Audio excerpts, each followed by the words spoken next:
So there is this major experiment to isolate the DNA from any of the living plant cells. So you can either take flowers or leaf or fruits like banana or strawberry or any like that. And what are the other materials required? We require pestle and mortar to crush. If you have taken banana, means to crush the banana, small piece you have to take and you have to crush them. Adding little bit of warm water to make the solution proper. Then we have to add salt into it. After that, we need test tube. We have to filter what we have crushed with the pestle and mortar, that solution. So the color of this filtrate looks like what we have taken to grind and crush.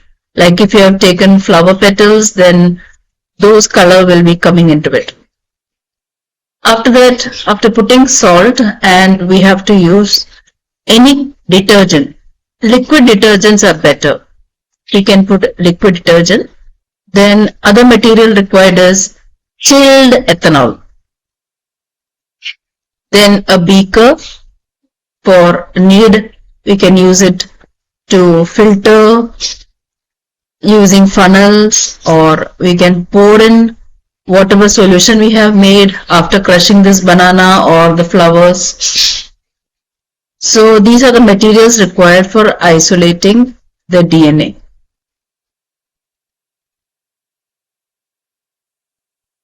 The first step in the procedure is we have to crush the plant material.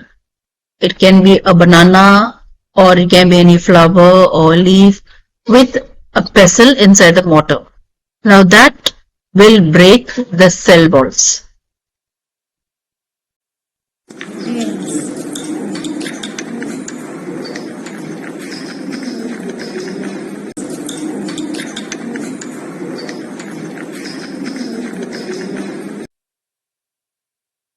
Add some salt. So salt will neutralize the negative charges that are present on DNA. And we can add some warm water in order to help in the grinding process.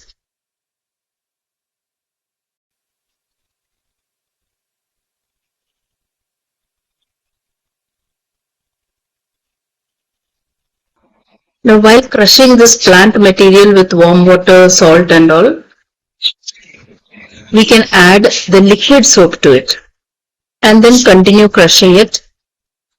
So why do we add detergent while we are crushing is in order to dissolve the cell membrane and nuclear membrane so that it can release the DNA outside.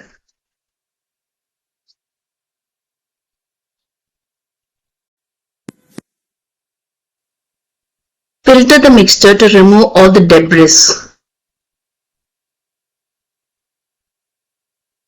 Add chilled ethanol along the sides of the test tube.